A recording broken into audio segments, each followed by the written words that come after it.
Hi, long time no talk, YouTube. It's Tiffany, and I had time today, so I wanted to make a video and about something that's been very real and a hot topic in the household here for me and Dade, and it's that Dade's beginning to research bottom surgery.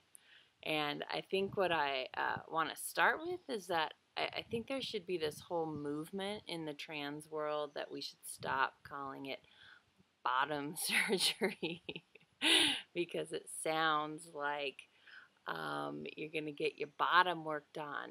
And people are terribly confused anyways, just in the larger scheme. Yeah, we get emails all the time of people like, where'd the baby come from?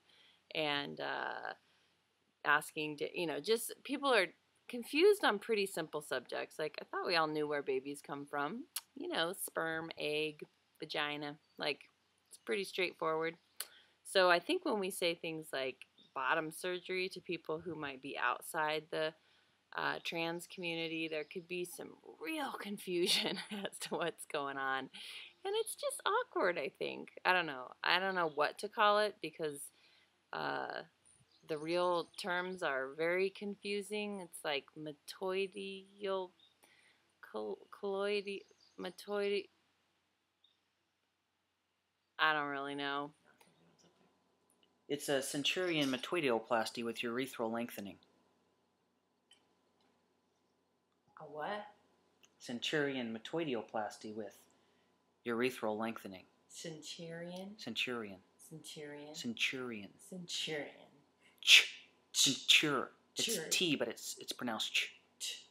Centurion. Metoidioplasty. Metoidial. Urethral lengthening. Urethral lengthening. Good. Whatever he said. But anyway, I don't know what to call it, but I'm just saying I don't think we should call it bottom surgery.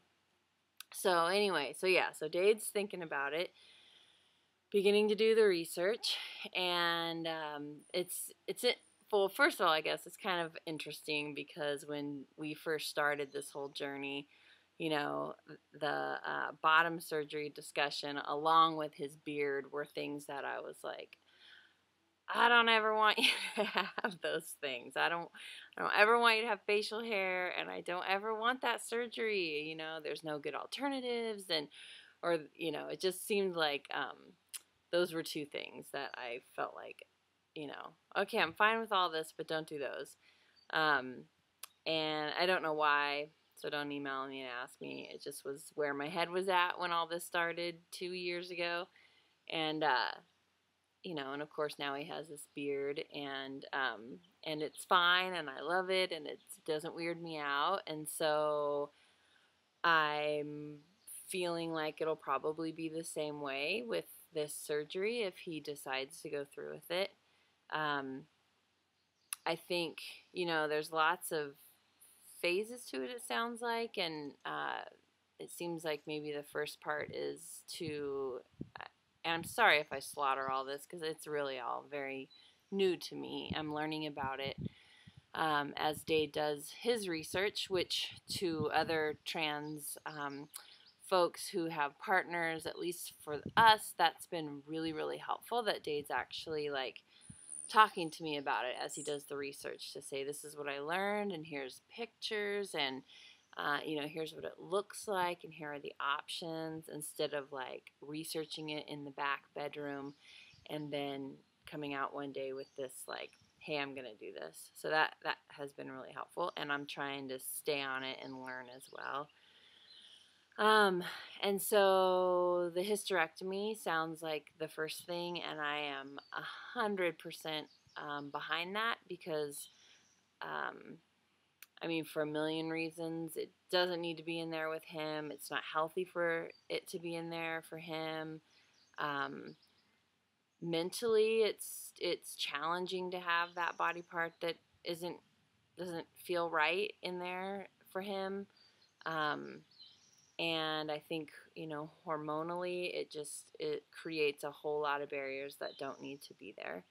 And so that one to me is yes, I totally think so.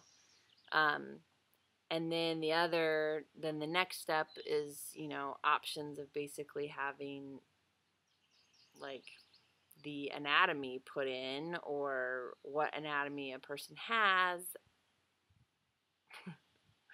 comes out, makes it a little longer. Um, and then there's options of also having like little testicles down there as well. And yeah, it's, you know, I really have to like think about it and grapple with that thought. And I mean, it's interesting because I'm really supportive. I feel like, of course, you know, like Dade's um, male. I mean, is 100% male in my mind, and so of course I think like, yes, I think you should do that. I think it's the right thing to do. If I was in your situation, I would want that. I mean, for reasons just like being able to use the urinal and not wear, you know, the packer and the pier and all the things, all the accessories, like to get rid of a level of accessory seems, you know, seems freeing. Absolutely. Um, I I get scared of like, what if it doesn't turn out right? Um, what if, you know, aesthetically it's not as pleasing to him? Um, what do you do with it? I mean, I know that sounds funny, but like, I think there would be like some intimacy retraining for both of us. um, which, you know, I'm game, I'm up. I think that's fine. It's just unknown, I guess. It's the unknown, and it seems I get scared of like, what if he loses sensation, um, or I don't know. It's such a big surgery, and I get really. I know just even with the top surgery, it was really hard because we have a child that needs to be picked up and dealt with. And, you know, like even now he's, you know, with the top surgery, there's all this nerve damage and healing that has to happen. And so when our daughter's like, you know, pinching and pulling hair, you know, he's just like, ah, in so much pain. And or during the recovery time, he couldn't pick her up, or so I get nervous about that part, which sounds selfish, you know, like the inconvenience of it, but it's real. I mean, it's very real. Of, you know, we're doing co-parenting and needing that. I mean, needing him to pick her up and to take her for walks and to do all those things. So I get nervous on that front too, because the bottom surgery seems much more invasive, and it just seems like, wow, there'd be so much healing time for that. Um, yeah, I don't know. I think I'm just processing it, and we're a ways out from it for sure, if he even does it. But I think just for me, really, like looking at the pictures have really helped to prepare myself. And then, you know, Dade's much more of a private guy, and so I'm not. Uh, I guess in internal versus external processor, and so needing him to externally process with me so that I can ask the questions of like, well, how do you do this, and how does this work, and what do you think about that? And he's been very generous in stepping outside his internal processing to share with me. And man, that's been really, really helpful, because it just really helps prepare. And he's, you know, again, I know I've said this before, but like being in a trans partnership is really isolating. At least for us, being where we are, there's just not a lot um, of connections with trans partners, and so So it's not something you bring up with other people because they can't really understand, you know, or help to process um, or walk through like, well, this is what happened for us, you know, or this is the other people that we have in our life are not dealing with this. And so it's been really nice to be able to process that with Dade for sure, as we both learn about it.